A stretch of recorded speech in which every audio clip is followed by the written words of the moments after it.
This week on the show, we cover the open source midlife crisis. We also cover Donald Knuth, the Yoda of Silicon Valley, Certbot for OpenBSD's HTTPD, how to upgrade FreeBSD from 11 to 12, level up your Nmap game, a NetBSD desktop tutorial, and more in this week's episode of BSD Now.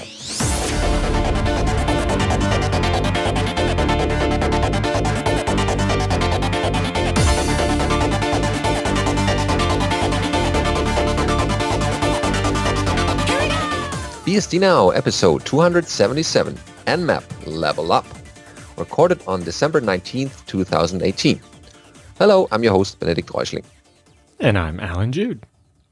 And we are welcoming you to our last episode for this year. Don't get scared. We have something recorded for next week. So this is our last live episode here if you're watching. And so, this is the last live one here.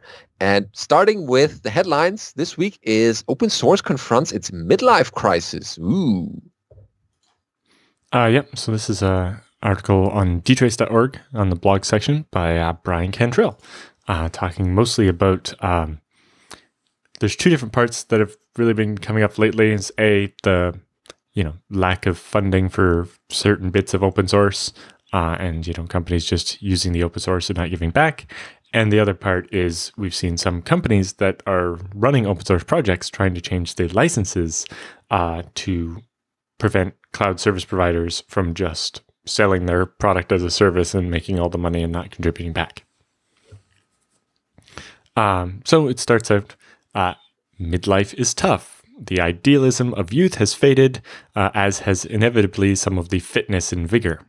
At the same time, the responsibilities of adulthood have grown, making things more challenging while you are navigating the turbulence of teenagers, and your own parents are likely entering life's twilight, needing help in new ways from their adult children.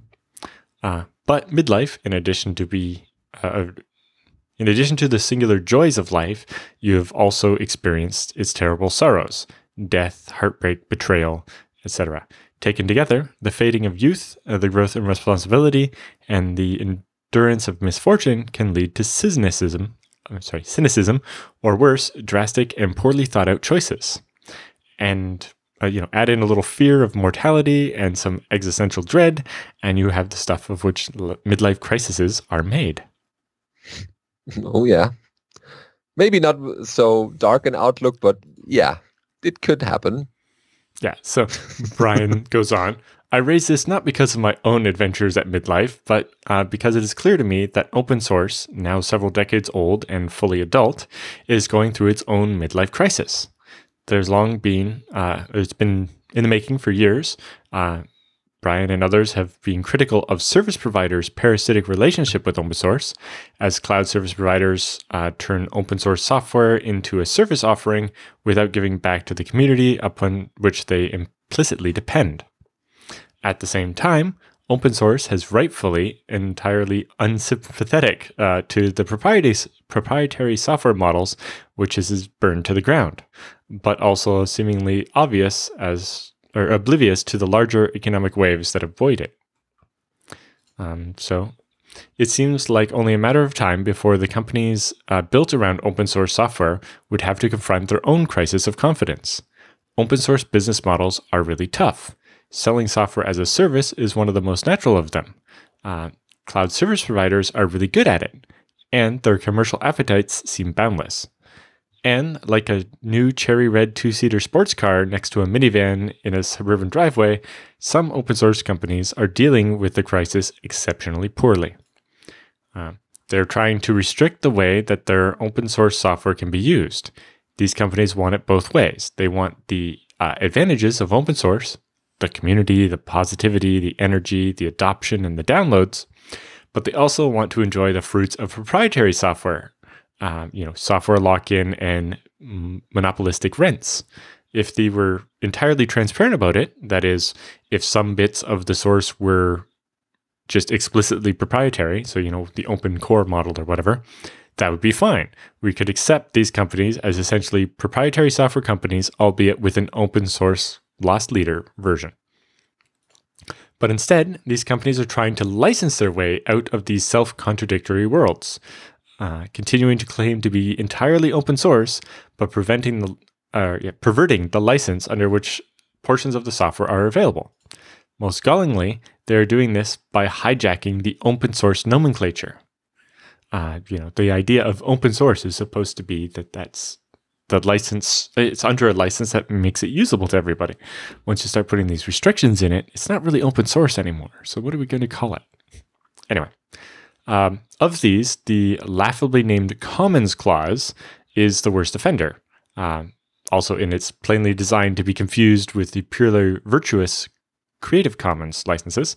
But others, like CockroachDB's community license, MongoDB's server-side public license, and Confluent's community license are a little better. And in particular, it is apparently needs to be said, no, community is not the opposite of open source. Generally, the community version is the open source version. So having, a version that's separate from the community version is no longer the open source version. Yep. Please stop selling open source's good name by attaching it to licenses that are deliberately not open source.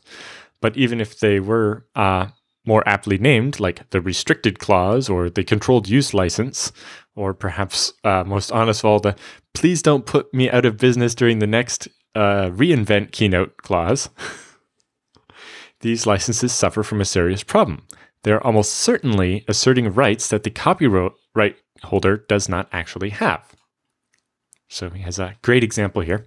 If I sell you a book that I wrote, I can restrict your right to read it aloud for an audience, or to sell it translation, or to write a sequel. These restrictions are rights afforded to the copyright holder. I cannot, however, tell you that you can't put the book on the same bookshelf as that of my rival's book, or that you can't read the book while flying a particular airline that I dislike, or that you're not allowed to read the book and also work for a company that competes with mine.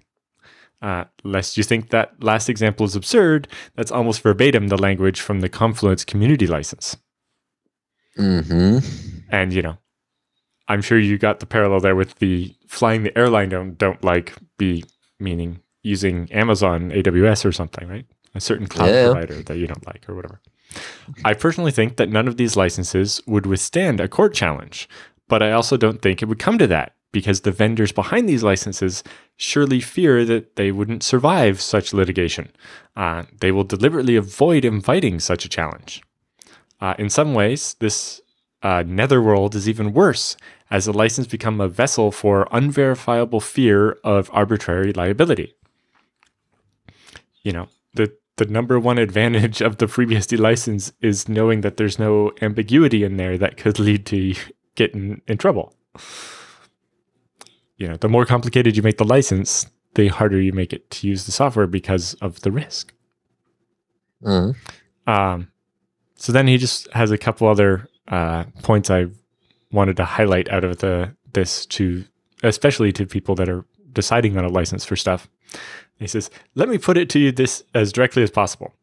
Cloud service providers are emphatically not going to license your proprietary software. I mean, you knew that, right? The whole premise with your proprietary license is that you are finding that there is no way to compete with the operational dominance of the cloud service providers.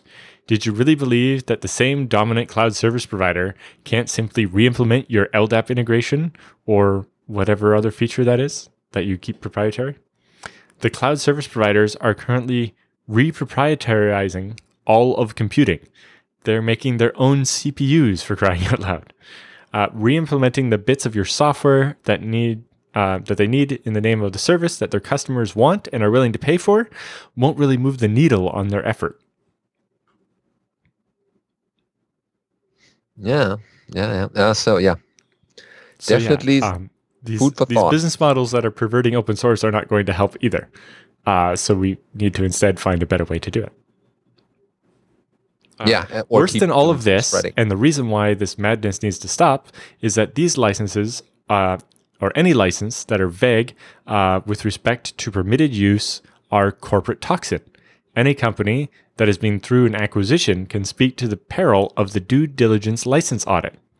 The acquiring entity is almost certainly deep-pocketed and not unrelatedly risk-averse.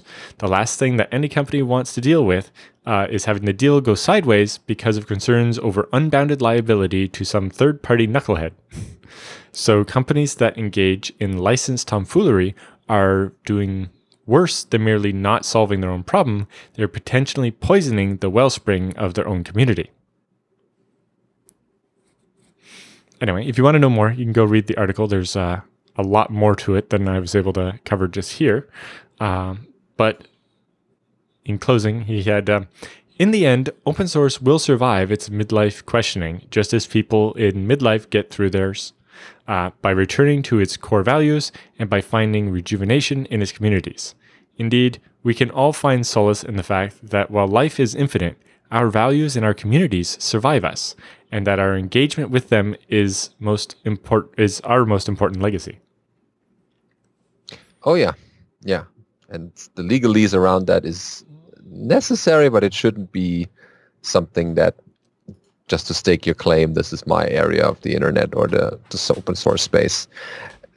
Yeah, it's definitely a good article and has some good points to it. And I guess there's already discussions going on Hacker News and other outlets. Yeah. But what we also have... There's plenty of other links to other stuff in the article, and you really should check it out. Mm-hmm. We also have as headline this week, Donald Knuth, the Yoda of Silicon Valley. So for people who have never heard of Don Knuth and have never read a book that's probably typeset in tech, then they are probably the first ones who should read this article. This is from the New York Times, and it begins with, for half a century, the Stanford computer scientist Donald Knuth, who bears a slight resemblance to Yoda, albeit standing 6'4" and wearing glasses, has resigned as the spirit guide of the algorithmic realm. Well, little side note. Not resigned, yeah. But... Well, right. Oh, sorry. Okay. The little side note from here, since Yoda was based on Albert Einstein, that's pretty close as an similarity here. Okay. Yes. And I guess to put it in context for people that don't know, we're going to explain a little bit here, but Knuth is also the K in awk. Right. Right. So he's been there since the beginning and did all the important stuff. Okay, so he's the author of The Art of Computer Programming, a continuing 4-volume opus that is his life's work. The first volume debuted in 1968, and the collected volumes are sold as a box set for about $250. So in case you haven't got anything for Christmas yet, were included by the American Scientist in 2013 on its list of books that shaped the last century of science, alongside a special edition of the autobiography of Charles Darwin, Tom Wolfe's The Right Stuff, Rachel Carson's Silent Spring, and the monographs by Albert Einstein, John von Neumann, and Richard Feynman. So these are all, famous scientists. Geniuses. Yeah, in the high league of scientists and the living legends, basically. So with more than 1 million copies in print, The Art of Computer Programming is the Bible of its field. Like an actual Bible, it's long and comprehensive. No other book is as comprehensive. They quote here Peter Norvig, Director of Research at Google. And after 652 pages, Volume 1 closes with a blurb on the back cover from Bill Gates. You should definitely send me a resume if you can read the whole thing. So that's already telling you a bit about the content, but it's definitely good if you're looking for an algorithm or how to implement certain things as a computer scientist or in general. The volume itself opens with an excerpt from McCall's cookbook. Here's your book, the one your thousands of letters have asked us to publish. It has taken us years to do, checking and rechecking countless recipes to bring you only the best, only the interesting, only the perfect. Inside the algorithms, the recipes that feed the digital age, although, as Dr. Knuth likes to point out, algorithms can also be found on Babylonian tablets from 3,800 years ago. And he's an esteemed algorithmist. algorithmist, yeah. His name is attached to some of the field's most important specimens, such as the Knuth-Morris-Pratt string searching algorithm. There's a Wikipedia article about that, well worth reading. Devised in 1970, it finds all occurrences of a given word or pattern or letters in a text. For instance, when you hit Command F or Control F to search for a keyword in a document. So that's a very efficient algorithm. Obviously, this New York Times person uses a Mac.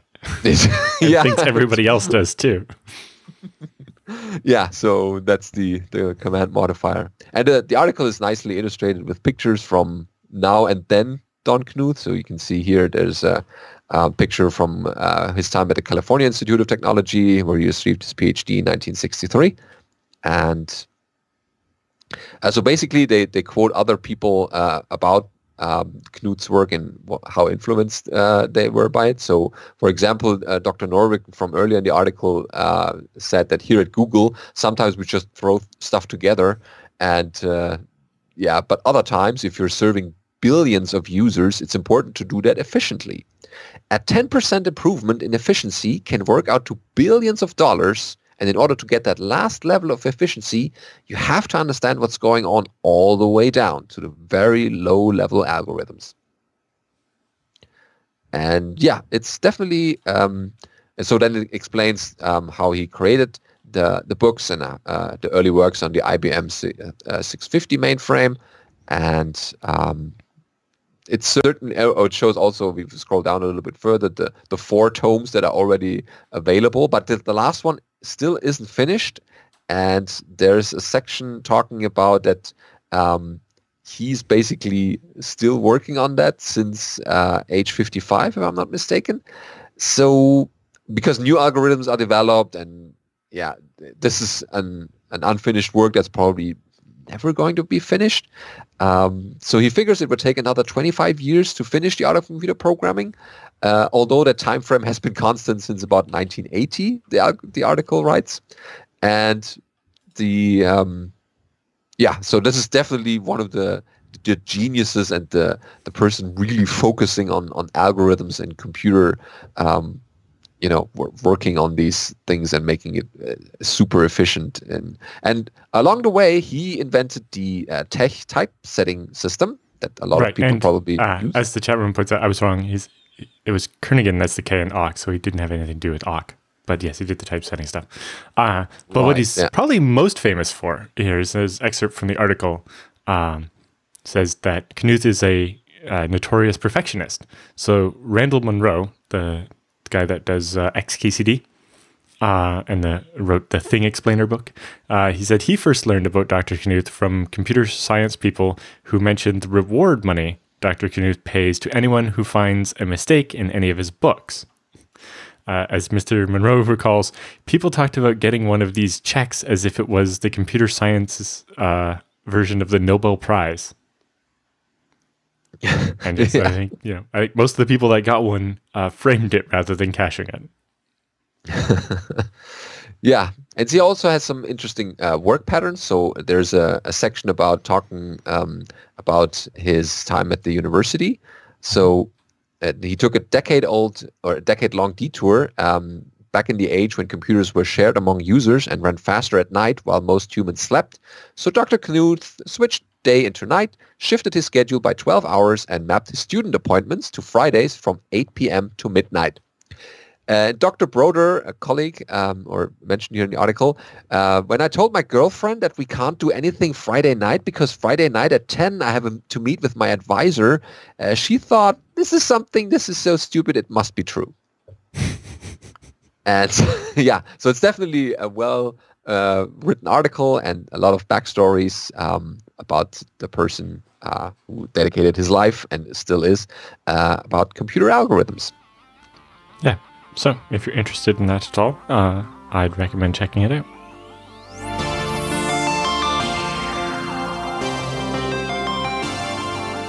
And this week's news roundup covers Let's Encrypt, Certbot for OpenBSD's HTTPD. Yes, so if you haven't heard of it, Let's Encrypt is a free, automated, and open certificate authority. basically, you can programmatically prove that you own a domain, and it will issue you an SSL certificate good for 90 days. And you automate this process and renew it after 60 days. And you will always have a trusted SSL certificate, but you don't have to pay money like you used to. So Certbot is an easy-to-use automated client that fetches and deploys TLS certificates for your web server. And it's the official or original Let's Encrypt client. Although OpenBSD is shipped with their own one built in for a while now, right? Acme something? So, yeah. But anyway. The author goes on. It says, I remember how excited I felt when I first read about Let's Encrypt's certificate going live back in 2015. How wonderful the goal is to give people the digital certificates they need in order to make any website be able to have HTTPS for free and to create a more secure and privacy-respecting web. Since then, they've begun to support even the Acme v2 and wildcard certificates. Wildcard certificates was a big change there. Well, in OpenBSD, as well as other operating systems, it's easy and comfortable to have the help for that. So they have an article here on how to use Certbot. So you can just install the Certbot package with package_add, make your web root directory, edit your http.conf, and point that web root there. And then when you reload your domain, it'll be good to go. Then you have Certbot run and tell it where that web root is and what your domain is. The reason you do this is it's going to create a file in that web root to prove that you control that domain name. So when you make the API call out to Let's Encrypt, they'll go to the website, make sure that the file's there to prove that this request came from a person who has access to the web root. If they do, it'll issue them the certificate. And this prevents you from being able to get a certificate for Google or something like that. Just for security reasons, yeah. And you'll see that'll run, and that will create the certificates and tell you when they'll expire. Then you just add those certificates to your web server config here in the TLS block. And then reload or restart your HTTPD, and now you have Let's Encrypt running. Then you just need to set up the cron tab to renew the certificate every 60 days or whatever. And you see when you run Certbot and you have it renew, it will figure out which certificates you need to renew. And you can even have it automatically restart the web server after it's renewed the certificate. And if you ever stop using a domain, you can delete it and stop renewing the certificate all the time. Yeah, that's it. Automation. Oh, very nice. Yeah.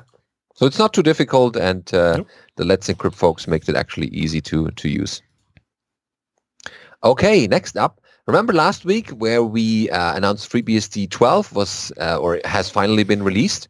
So we cover here an article by Nixcraft about how to upgrade from FreeBSD 11 to 12 if you haven't done so already. So warning, make backups first in case there's something going wrong. If you're running on a full ZFS system, then it's easy by just creating a boot environment to make sure you're coming back. Well, you want in case something goes wrong as well, because boot environments don't protect, say, your home directory and so on. Right. Yeah, but hopefully that doesn't go that way. Yeah, you snapshot everything and then create a boot environment from that. Well, depending, you're also probably, as part of upgrading the OS, upgrading the packages. And then that's going to say, change your profile settings and stuff, right? If you go to a newer version of Firefox and then try to roll back, your config files are intermixed, going to load properly and so on. Anyway, snapshot everything. You can always delete the snapshot later. Yeah. So the article starts with a list of things that FreeBSD 12 provides, but we covered that last week already, so we jump right into the upgrade procedure. First, they tell you that we actually are on the proper version, so you run FreeBSD version or uname-mrs, and that way you know that you're actually on the proper FreeBSD version. Then they start with FreeBSD-update fetch install to actually get the latest from that current FreeBSD 11, and then run a last package update and package upgrade. And so this is your starting point now. And then you run FreeBSD-update-R 12.0. I think you can also leave out the release part. I'm not sure about say that. Upgrade. Yeah. I think it's just a shortcut. But yeah, -R 12.0 -release, all caps release, and then upgrade. And then you can see a little screenshot, and the system figures out what's the closest update mirror, fetching all the necessary metadata. Then it's asking you, hey, these are the components that I think you have locally installed. Is this correct? Does it make sense to you? Then you have to confirm that or deny. And then it will start fetching up the packages or the little bits that's required for getting to 12. Next, after this has finished, you need to run FreeBSD-update install. Then it tells you it will install kernel updates. And after that has finished, it will tell you now that after your kernel has been installed, you need to reboot into this freshly installed kernel. The reason for this is because the next step is installing all the tools, like the world, and top is, if you run top from FreeBSD 12 on FreeBSD 11.2, it's probably not going to work. And you don't want to end up in a situation where a bunch of your tools don't work.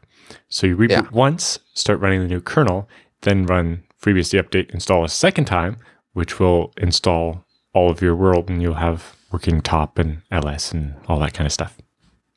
Yeah. And that gives you the base system, but there's also packages that you probably have installed, if only the little SL package. So that you need to also upgrade as well. And that you do with package-static install-f package, because the package utility itself needs to be updated to the latest version for 12 now. And in particular, use package-static because the package you have from 11.2 is compiled for the version of SSL that's in 11.2. But you're now running FreeBSD 12, which uses a different version, and it won't work. So you're updating the whole system. Ensures that you're running a version of package that'll work even with all the libraries missing. Use that to install the newer version of package for 12, and then your regular package tool will allow you to do the upgrade. Yeah, it will tell you at many of those packages that they need to be reinstalled because the ABI has changed, and you can see the ABI tag there from FreeBSD 11 x86 64 For example, to sudo is compiled against the authentication system for FreeBSD 11, and now it's going to be 12, and so you'll want to update that. Otherwise, you'll run sudo and it'll crash, and then you'll be like, well, how do I get to root now? Yeah, and this might run for a while, fetching packages and installing them afterwards, and then after you've done that, one last time you need to run a FreeBSD-update install for the final bits, and then welcome to 12. That last one, what the last one does is delete all the libraries you don't need anymore. For example, the old version of OpenSSL from FreeBSD 11. Oh yeah, things like that. Out with the old, kept it around in with the new. Temporarily so that your old packages would work until you upgraded them. But you want to get rid of it because FreeBSD 12 doesn't come with that version of OpenSSL, so that version's not going to get updated. You don't want any programs still trying to use the old version that isn't getting security patches anymore. And then there's a couple of steps that you can use to verify that it actually works or that you're now really in 12 land. And there's also a question at the bottom. Do I need to upgrade FreeBSD to 12 ASAP? They say, not really. FreeBSD 11.2 continues to support.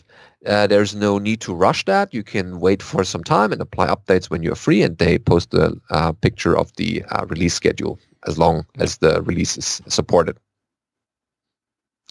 And yeah, that's pretty much it. So 2 times FreeBSD update, first upgrade, then 2 times FreeBSD update install, and then upgrade packages, run upgrade, and then FreeBSD install. Run install, reboot, run install, upgrade packages, run install, and then probably one more reboot for good measure. But yeah, once you've done it a couple of times, depending on how many FreeBSD boxes you have, the easier it gets. Yep. Okay, another item that we found interesting is 6 ways to level up your Nmap game. Yeah, so if you're not aware, Nmap is the network exploration tool and the security/port scanner. If you've never heard of it, then maybe you could just run Nmap 127.0.0.1 and scan your own computer and see. And you see that it will quickly figure out that, oh, you have this list of ports open.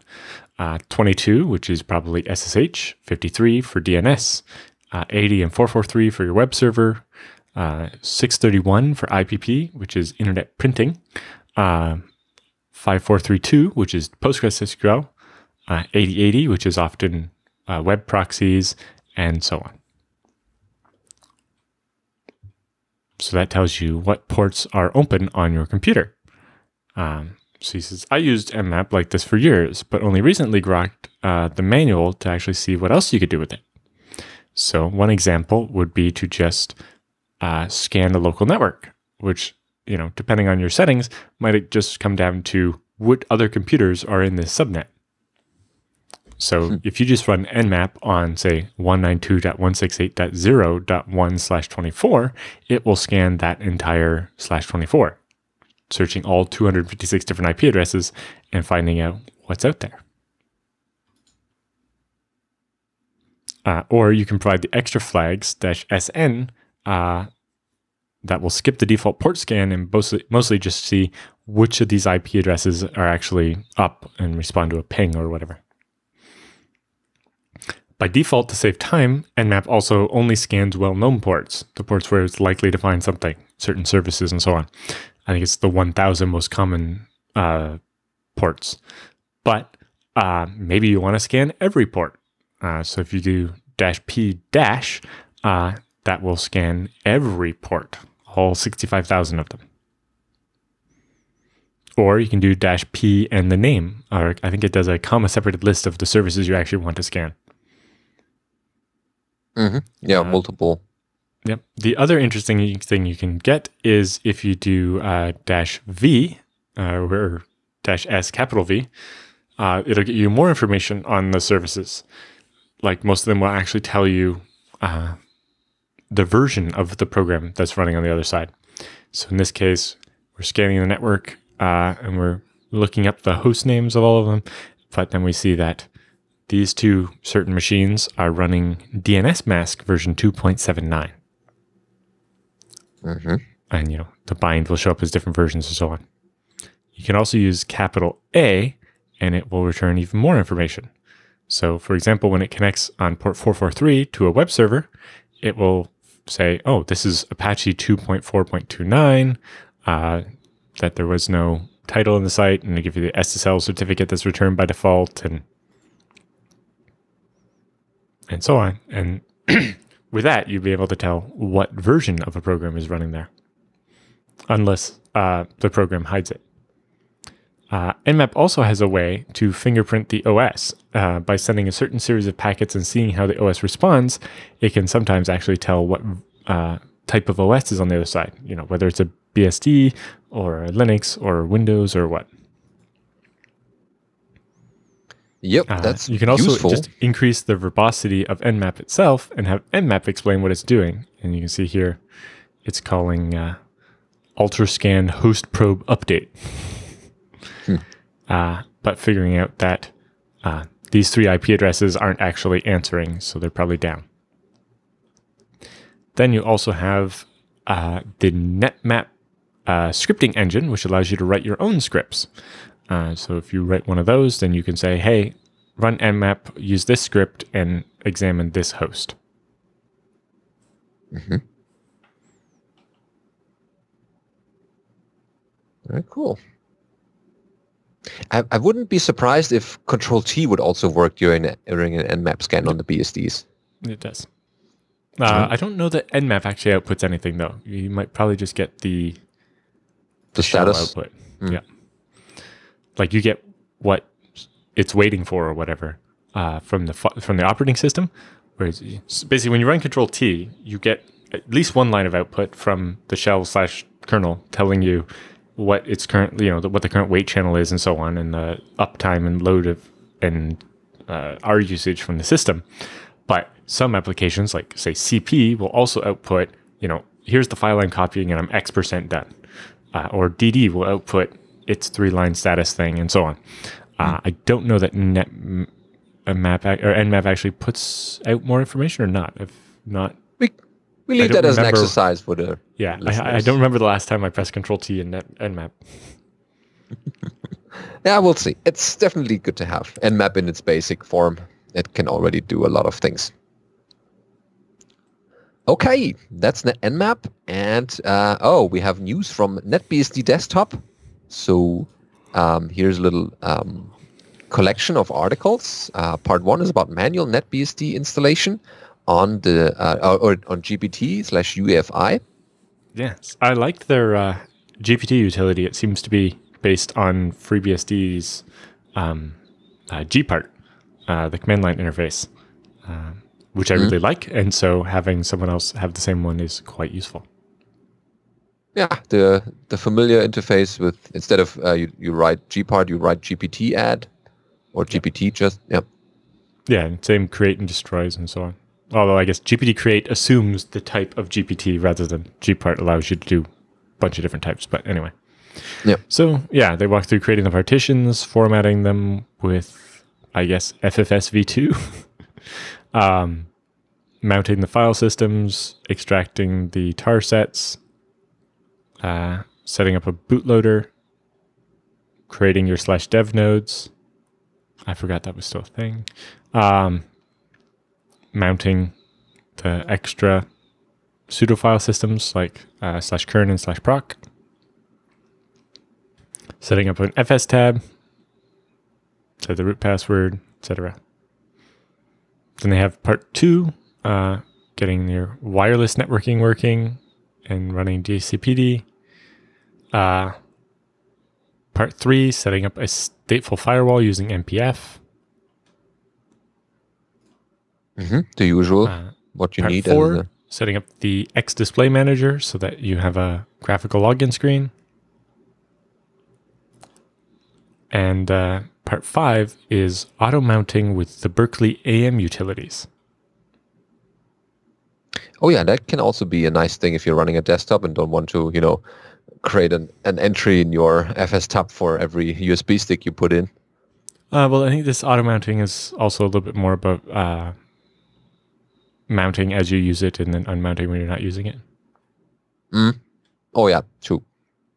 Yeah, to make it live on the desktop a little bit more user-friendly. But yeah, they actually do seem to be doing CD and USB with this rather than like NFS. Yeah, NFS is just another thing you add.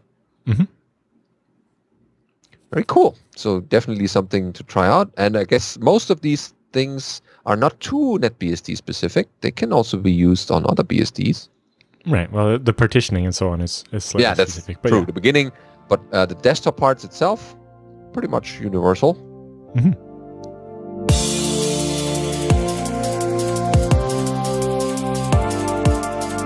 So, time for Beastie Bits this week. Call for testing went out for ZFS on FreeBSD project. What's this about, Alan? You would know. Yeah. So, until now, the source of FreeBSD's version of OpenZFS is currently taken directly from Illumos. And then there are some if-defs stuck in there to say, oh, if this is FreeBSD, do it this way. The main reason to do the if-defs instead of just replacing the Illumos code is so that when we're merging it, we can see, oh, Illumos changed something on their side. Maybe we need to make that kind of a change on our side and so on. And it just keeps the diff less that way. So we use if-defs in the places where the kind of Solaris portability layer, the OpenSolaris.ko kernel module you load, isn't able to do, easily translate the existing Illumos code to what FreeBSD would do in that place. Anyway, FreeBSD has regularly pulled changes from Illumos and then tried to push back any bug fixes or new features that were developed in FreeBSD back up to Illumos. In the past few years, the vast majority of new development on ZFS has taken place either in Delphix OS or in the ZFS on Linux project. But earlier this year, Delphix announced that they would be moving to ZFS on Linux for their product. So this shift means that there'll be little to no new development over on the Illumos side. Most of the people working on ZFS now working on it in the ZFS on Linux repo. While working through the Git history of ZFS on Linux to port it over to FreeBSD, Matt Macy, who was working on bringing in the crypto work, the encrypted datasets, discovered that there are some race conditions and locking bugs and other fixes that were made in ZFS on Linux, and it wasn't realized that they were more generic to ZFS, or there just wasn't time, or whatever reason. They never got sent back to Illumos, and so they never got pulled into FreeBSD. Plus, they have lots of other little fixes and so on. Like they have an improved version of zpool iostat with that lets you do more filtering, or they have a zpool status-D that prints out a bunch of stats about dedupe. You shouldn't use the dedupe, but it's that feature is a great way to prove to people that are using dedupe why it's causing their system to be slow. Yeah. Yeah, so some additions that are not available on FreeBSD yet. So the biggest thing is that because ZFS on Linux started being way behind Illumos and FreeBSD is because they did the original port and then they just had a lot of catching up to do. But it means that as they develop features, those happened kind of as they were importing new features coming in from upstream. So they have a feature that I want, which is the multi-modifier protection. It makes sure that a pool doesn't get imported on two machines at once when you are actually sharing the disks via a multipath shelf between two machines. The problem is that when that work was originally done at Lawrence Livermore National Labs, it was imported into ZFS on Linux before a bunch of newer changes, like the work Delphix did to make zpool import better. Less crashy and better able to recover from pools that are slightly damaged. So the original code happened, and then the zpool import rewrite happened, and then a bunch of fixes happened for the multi-modifier protection. So when trying to pull that code over to FreeBSD, the problem I ran into was, well, this doesn't merge because all of the zpool import code has been rewritten and that function doesn't exist anymore. And it has and the replacement has different parameters and so on. So just trying to switch over to tracking ZFS on Linux by just going through the commits one at a time and catching up doesn't really work because things were done kind of out of order there. They did their own local development as those features came in. So there's not really any point in history where there's some point way back in history, but in general, there's not a good place where the ZFS on Linux repo and the FreeBSD repo were at the same place that we could just walk forward from. And, we don't want to undo all the things that have been done in ZFS since then. So the plan for the ZFS on FreeBSD project is basically to freshly port ZFS, OpenZFS from that repo to FreeBSD. And importantly, as part of that work, actually, to upstream basically the ifdefs and stuff that we talked about to that repo. So in the end, we basically have this repo that's got the source code for ZFS on Linux in it and for ZFS on FreeBSD.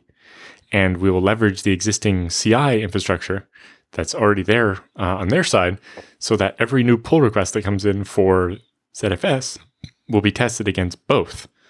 And that way, if there are problems, they'll be caught then rather than getting committed there and only finding out there's a problem when we get around to trying to port that to FreeBSD, which could be months and months later. Undesirable. Yes, huge thanks go to Brian Bellendorf, who's the original founder of the ZFS on Linux project, for being willing to basically work with FreeBSD and make this kind of what the OpenZFS project originally envisioned 5 or so years ago, was having one repo that had all of the ZFS code in it, and it would be the same for everybody that way. And then each project or consumer would pull that in and apply their local changes. The problem was no one wanted to maintain the version that wasn't the one they were going to use, right? The problem with having the one true OpenZFS repo is that it would be a not usable version, basically. It would be OpenZFS that doesn't work in any operating system. And it was also difficult to test. There were some ideas on how to do that, but it wasn't. So with this, we basically create kind of how we have the machine-dependent and machine-independent code in the kernel. The code that's common no matter if you're running ARM or AMD 64 or Power 9, and then the machine-dependent bits. We'll end up with a repo that has basically an OS/FreeBSD directory that contains any code that's specific to FreeBSD, like the code that interacts with geom to talk to the disks in ZFS. And then there'll be an OS Linux directory, and that'll contain all the Linux specific bits. But it'll eventually give us a repo that has basically all of ZFS, no operating system, not the rest of an operating system, and then subdirectories with each operating system's kind of integration code. Yeah, as a reference repo to go. And importantly, it will leverage the existing CI and code coverage work so that every change that's proposed to ZFS can be tested automatically against both versions and possibly even other versions in the future and make life that much easier. Okay, we'll watch this and hopefully have more and often integrated ZFS features in the BSDs, not just FreeBSD. So basically the transition plan is, I think, we're still working out finer details, but it's possible that we end up with basically a port that compiles a ZFS kernel module so that people can load that one instead of the default one in FreeBSD for a while and start being able to test this version. And then I think the goal is in the middle of April, but we'll see how things go. It's hard to predict how long this will take. That we would switch the version in the base system to be this ZFS on FreeBSD. Okay. Yeah, so that's the road ahead, and it's difficult work, but I see that projects are now collaborating on this more to have a unified ZFS repo. And there's, as I mentioned before, for the last couple since the OpenZFS Developer Summit back in September, we've had monthly calls where we've been talking about how to deal with the problem of ZFS is currently quite different in every different operating system. They don't really have feature parity, and how to solve this. And while we looked at, trying to cherry pick individual features that were missing on FreeBSD and bring them over, it was quite difficult because every feature is kind of intertwined in changes to other features and other parts of ZFS. Yeah. And so just doing these one at a time, because things happened all out of order, is very difficult. So the idea here is to do this forklift once, get caught up, and then going forward, it'll just be like we eventually managed to do with the Illumos's upstream, is just every time they make a change, we can look at it, pull it over, and it'll merge nicely. And the idea is to be able to do the same thing here with the new upstream. Okay. And, a lot more work is going in on the kind of the OpenZFS community side of making sure that we coordinate changes better so that everyone knows what's coming. One of these downstream project is kind of unilaterally making changes to the command line interface and so on. And making sure that we end up with the best possible result rather than just the one that gets written first or whatever. Okay. Other news that we have is the Dragonfly BSD 5.4.1 release is imminent within a week. It's a short blurb on dragonflybsddigest.com. As planned, there will be a 5.4.1 release for Dragonfly. Matthew Dillon's work on Hammer 2 will be in there, as will be a fix for keyboard attachment and updates from Aaron Lee on DHCP CD support. And they will tag and build this weekend, so it will be available around Christmas time. I can see why you would need to do a point release to make sure people's keyboards work. Yeah, it's kind of important on Unix to have something that can do tabs and pipes and regular characters. So or just typing in general. Yeah, enter, just logging in. Okay, yeah, and we also have you can't opt out of the patent system. That's why Patent Pandas was created. So this is over at the bunnystudios.com, which might sound funny, but it isn't. Basically, they're saying the prevailing notion among open source developers is that patents are bad for open source, which means they can be safely ignored by everyone without consequence. Unfortunately, that's not the way to opt out of patents. Even if the entire community has agreed to share ideas and not patent them, there is nothing in practice that stops a troll from outside of the community from cherry-picking ideas and attempting to patent them. It turns out that patent examiners spend around 12 hours on average to review a patent, which is only enough time to search the existing patent database for prior art. That's right, they don't check GitHub, academic journals, or even do a simple Google search for the keywords. Once a patent has been granted, even with extensive evidence of prior art, it is an expensive process to challenge it. And the asymmetric cost of the patent, so $300 to file a patent and about $20,000 to fight one, creates an opportunity for trolls to patent spam innovative open source ideas.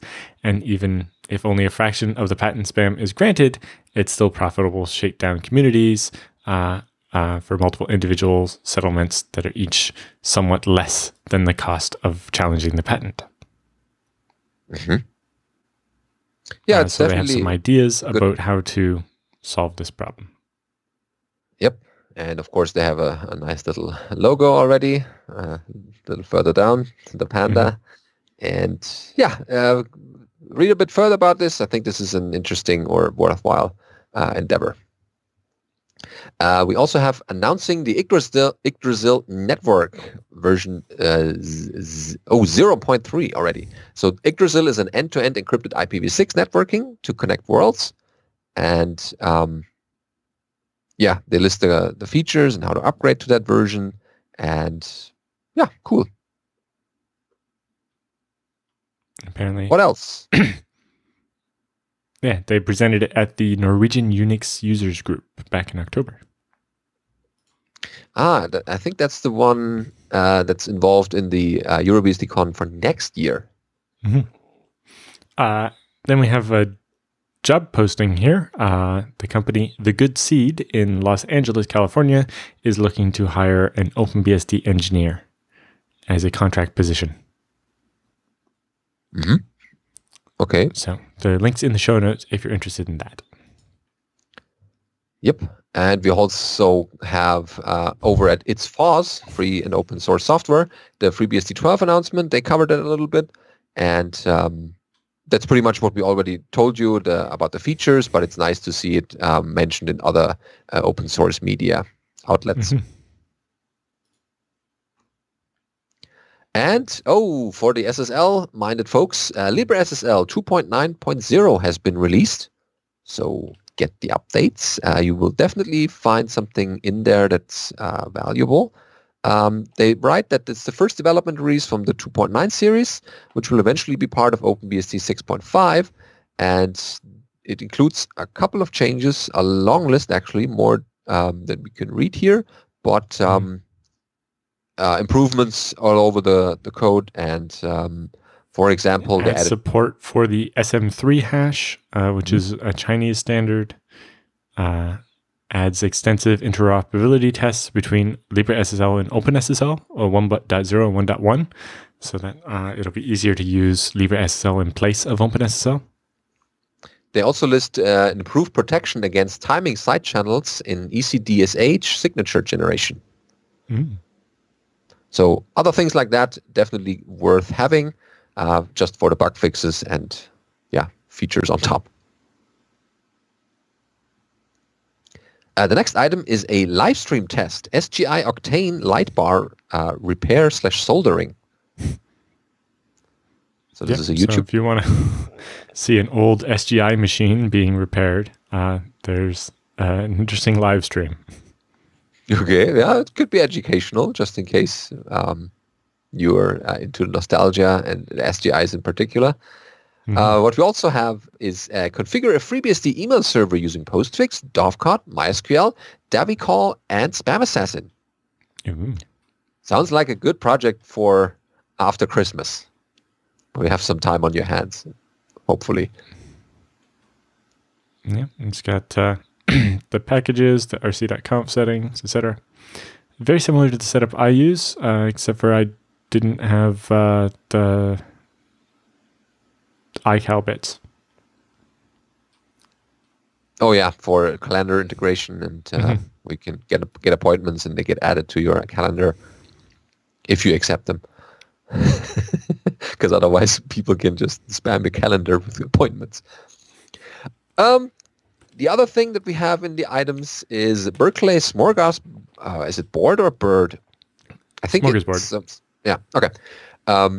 This is an interesting project where OpenBSD of 6.3 has some pretty mature solutions for serving up the web, and they're talking about HTTPD, of course, and RelayD. And this is taking it a little bit further, and they talk about how to configure those, base configuration for RelayD and HTTPD. And yeah, it's pretty comprehensive, and you can directly copy the source from there. It's all in there. It's a tutorial, basically. Yep. Then we have I guess it is a schedule now, the schedule for the BSD dev room at FOSDEM. Oh, yes, on Saturday. So if you're from Europe, you've probably heard of the Free and Open Source Developers European Meeting. It happens every late January or early February at the Free University in Belgium. And so we have the schedule for Saturday. FOSDEM is a huge event, many thousands of people, and they have like 250 tracks or something like that. I think in total they said they got over 1,000 papers submitted. And so anyway, on Saturday, there's an entire room dedicated to just BSD. There are also entire rooms dedicated to Postgres, PHP, VLC, KDE, Mozilla, every programming language you've ever heard of, every topic about, free Embedded. society you've ever heard of, everything. Yeah, So, all aspects. The BSD Dev Room will first have a 25 years of FreeBSD talk by Deb Goodkin for half an hour, and then how to build a FreeBSD CI/CD environment by Luca Pizzamiglio. And Christoph Provost will present automated firewall testing. Jeremy Bennett will share bring up and testing embedded FreeBSD on a 5-core RISC-V processor using LLVM. Benny Siegert will talk about updates on NetBSD and package source. Thomas Barabosh will present his K-Leak paper. If you remember that from, we talked a bit about that last week, so that one will be interesting to see.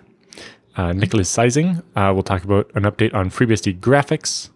Goran Mekic will talk about using FreeBSD in an audio studio and why FreeBSD actually has a lot to offer for music production.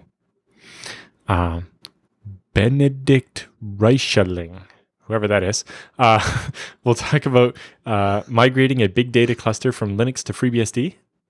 Yeah, that's the talk I always wanted to give, and this is going to happen. Yep. Vincent Delft will talk about OpenBSD as a full-featured NAS with DLNA integration and all that. Next up, I will be presenting ZFS-powered Magic updates using boot environments for atomic in-place upgrades. I like the magic part in that. Yep. Thomas Monroe from Postgres will be talking about walking through walls, specifically making changes in both Postgres and FreeBSD to make the two work better together, which he's been working on. So I'm one of his mentors, so I'm glad to see him coming out and presenting at FreeBSD. Excellent. And Velesevod Stokov will be talking about our spamd and integrating it into the FreeBSD.org mail infrastructure to try to deal with our spam problem. Oh, excellent. Yeah, so nice lineup of talks, very different topics, and yeah. I've heard rumors that there will be BSD-flavored talks in some other, in the main track of FOSDEM as well. So there's actually main conference tracks. I think there's like 6 or 8 or something like that. In addition to, as you can see here, all these developer rooms. So there's one about ADA, there's one about blockchains and cryptocurrencies. There's the BSD one, which will be in K3401. There's one about CAD and open hardware, one about collaborative information and content management applications, one about just communities in themselves, containers, decentralized internet and privacy, distributions for OSs, one for DNS, Java, software radio, tools and editors, geospatial, Go, graphics, graph processing, hardware, HPC and big data, infrastructure management, JavaScript, legal and policy issues, LLVM, microkernels, machine learning, minimalist languages, monitoring and observability, Mozilla, MySQL, MariaDB and Friends, .NET and TypeScript, open document editors, open media, open source design, PHP, Postgres, Python, quantum computing, real-time communications, retro computing, RISC-V, Rust, software-defined networking, software-defined storage, search, security, tools for docs, and virtualization and infrastructure as a service. Oh, and those are just something. The community rooms. Yeah, there's something in there for everyone. And the FreeBSD Foundation will have a FreeBSD table again. So if you want to say hi to us, we'll probably run around a couple of times giving our talks. But on the other times, you'll have a good chance of finding us at the FreeBSD table, talking to you. Yeah. That's why we're there. So yes, I think it says there'll be 346 different speakers in 54 different tracks. That's a lot. It's big, and I think it's still growing every year. Mm-hmm.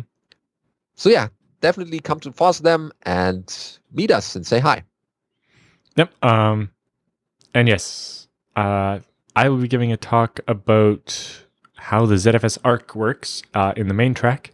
And I think there's going to be a talk about how Netflix uses FreeBSD in the main track somewhere as well. Oh, wow. That's a great lineup for the BSDs. Mm-hmm. More visibility. Yeah, look forward to that. And, the important thing, while there's a lot of exciting stuff being presented in the BSD dev room, if you're from BSD, you might also consider going to one of the other rooms and talking to them about BSD. Yeah, does your software run on BSD? Do you support BSDs in some ways? Even just talking to some of the, GNOME and KDE and so on people about BSD helps them remember that, oh yeah, that's a thing, and that, Yeah. Or just say thanks if that's already available in the latest versions for that, integration bits. Yeah, definitely a good thing. And that finishes pretty much our BSD Bits for this week. And we jump right into our feedback and questions. Remember, even though there are holidays coming up, you can still send us stuff that you find interesting or that we should cover next year. It seems far off, but 2019 is looming. Send everything that you find show-worthy at feedback@bsdnow.tv, and then we'll have something to present next week or the weeks after. So our first feedback comes from Warren about episode 273, OpenZFS on OS X is the question. Mm-hmm. And starts like this. Alan made several statements I'd like to push back on regarding OpenZFS on OS X. Oh, here we go. First, installing from source is almost never necessary. You want to be using the stable binary packages, and yes, unless you're helping with the actual development of OS X on ZFS. No, the other way around. It's O3X, because it's OpenZFS on OS X. So O3X is just a lot less to type. Abbreviate, yeah. Okay. Or if you're trying to provide stack traces or such for developers. Well, yes, because I was writing code for ZFS, it made sense for me to compile it. But yes, you don't need to do the compiling step. If you just want to use it and don't intend on developing, The second here is things are not exactly the same regarding actual use of ZFS on macOS as compared to using it on FreeBSD, Linux, Illumos, and the others due to the nature of the platform. For instance, you almost always want to create a pool with two non-default options on macOS, like -O case sensitivity insensitive and -O normalization form D. It depends. Properties. If the point of the ZFS file system you're creating is to host files for OS X, then maybe.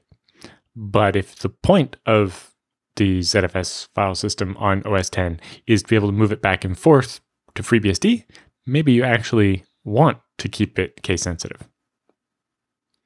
Depending on the use case. If you're using it just as your regular file system for OS X, then possibly you do want to make it act that way.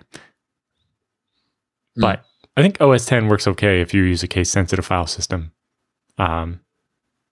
for like user data and stuff. Obviously, Copying. some of the tried to run the OS off of it might cause all kinds of weirdness. The devil's in the details, but it's definitely working. These options change ZFS's behavior to match that of the default HFS Plus behavior, which apps on macOS may expect. The latter is especially important to get right, and since unlike many other ZFS options, you can't change it after the file system is created. Okay, that's important to know.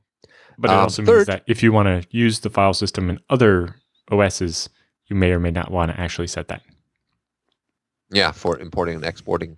Third, the cosmetic dev device name versus dev disk 12 thing is just a minor detail when it comes to OS 10, because it has a feature called invariant disks, which creates a logical tree of /dev name aliases under /while/run/disk, mimicking the similar /dev disk feature on Linux. Okay, well, yeah, device names are always different than the familiar platform that you're probably used to.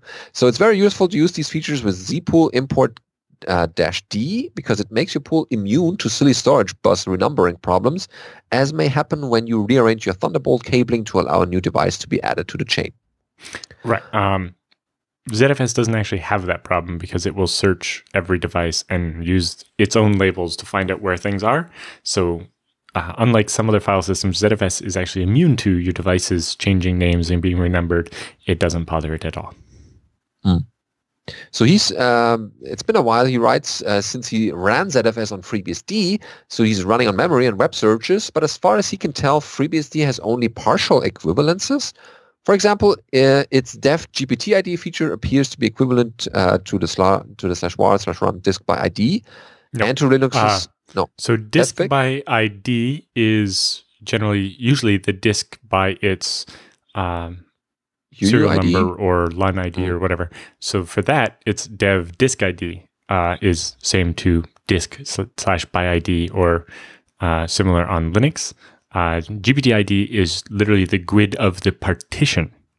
So you get a completely separate device for ADA0, P1, P2, and P3 by their GUIDs.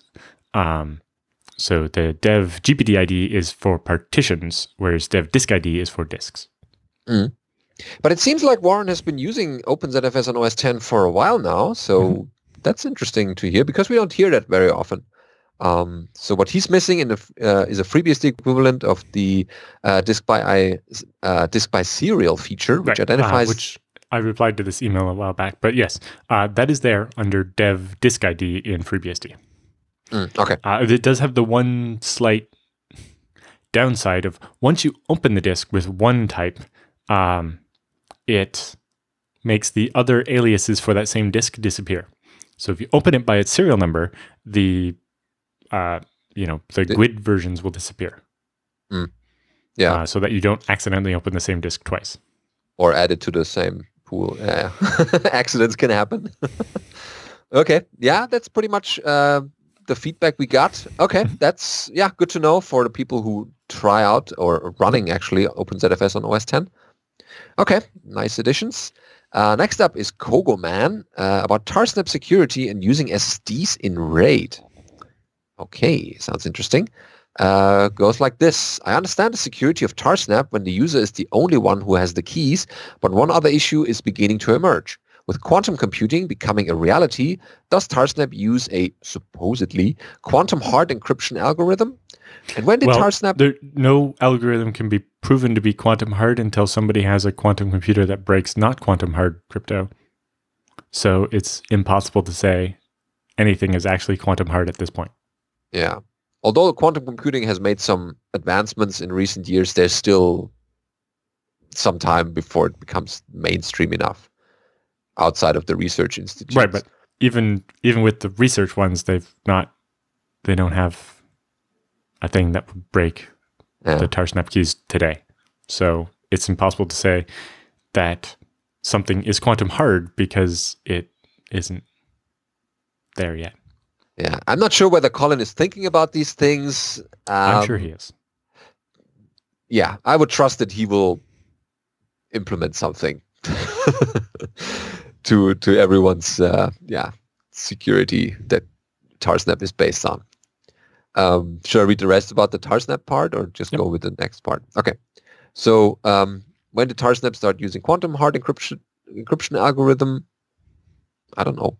Anyone who has stored a non-quantum hard encrypted volume on the web may have that data escape when large quantum computers become available. Again, there's nothing that's been proven to be quantum hard, so that would be everybody. Yeah. The end. For me, it's still too far It's ahead. something to think about, but I don't think it's something to worry about yet. Yeah. Basically, any solution being sold to you is probably made up. Okay. Also, after listening to a few episodes of the podcast, My Hard Drive Died, the host who does hard drive recovery for a living says you should never use SSDs in a RAID system. Since the failure mechanism of an SSD is dependent on the number of writes, if an SSD dies in a busy RAID system, the other drives will be close behind and are likely to die during the resilvering process. Well, that is, if the reason for the failure is the SSD wearing out, then yes. But you should probably never use SSDs not in RAID for the same reason. Yeah. Keep the redundancy. But yes, you do have to wait. If you have to monitor the wear leveling, and if you're getting near the end of the life of the disk, you do have to realize that changes will get worse. Yeah. Be prepared for that and monitor your disks. Though there's a chance you will get through the resilvering, you can see the danger there. Yeah, certainly. He suggests that if you must use SSDs in a busy RAID setup, you should buy an extra drive. Yeah, well. Well, so there's the thing. The resilver itself is not going to write anything to the old SSDs. Right? If you're doing a resilver, if you have, a RAID Z of 8 SSDs and one of them dies, when you put the new SSD in, it's the one that's going to have all the writes. Yeah, there's not going to be suddenly a bunch of writes to one of the old SSDs that's near wearing out. It will just have the same number of writes it would have ever had. And unlike hard drives, reading from an SSD doesn't really wear it out. Not too much, yeah. So the old drives read and you write to the new drive. Yes. So it's not quite that catastrophic. But yes, having all your SSDs not be the same age is quite useful. Yeah, and so there's a suggested way of like putting drive 1, 2, and 4 in the RAID and then run it for 1 month, remove drive 2 and install drive 3 and run it for 2 months. Now remove drive 1 and install drive 2 and run it for 1 month. And now drive 2 has 2 months of writes to it. Drive 3 has 3 months of write to it, and drive 4 has 4 months of writes to it. Oh, you're really a disk jockey if you're doing that. Yes, but the lifetime of SSDs is usually 3 to 5 years. So I would just do like a year or at least 6 months. Like I wouldn't be swapping the drives all the time, because then you're actually just going to write more to them in general and have spent more time. So you don't want to cause more wearing, but yes, it can make sense to, after a year, replace one or some of your SSDs and keep the old, slightly worn SSDs as your spares for replacements. Or, if you have hot spares, purposely swap them in after a year or whatever, so that not all your drives are the same age. Yep. Don't be too paranoid. There are plenty of other ways. There are plenty of other ways for an SSD to fail, except for it wearing out. SSDs don't always last until they're worn out. Yeah, just one needs to preserve the data in one way so that it can live on. Okay, yeah, it's definitely worth having those considerations, but data is safe. As long as you have enough redundancy, nothing should be too catastrophic unless you accidentally delete data, but that's a whole different problem. Okay, that's about the SSDs and RAIDs. And the last one is Andrew. I think we know him, Alan and I at least, about the Portland BSD Pizza Night. He writes, "Hello again, Alan and Benedict. Hi, Andrew. I wanted to say thanks for the mention. Sure, no problem. We had 2 new folks show up and another one who emailed to say they plan to be there this month. Excellent. Someone is listening to our episode.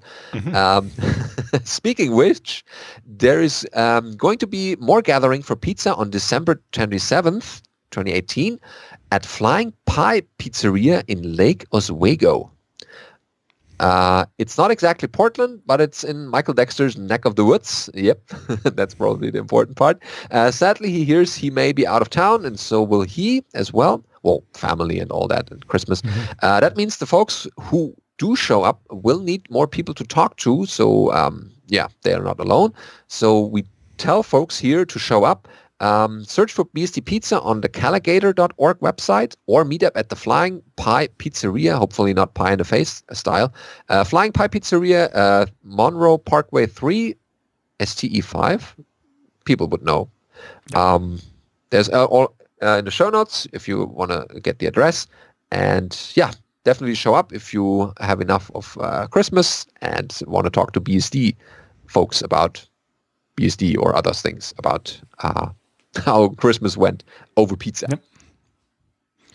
So, and remember, we told you that this is our last live episode for this year. Next week we'll have a little bit shorter episode. So we want to take the occasion here to give thanks to all our viewers and listeners for this year, to all the people we interviewed who volunteered to be interviewed, who didn't run away too fast, all the people who sent us questions and show content for this year to actually have content for episodes every week. Have happy holidays and see you in 2019. Happy New Year.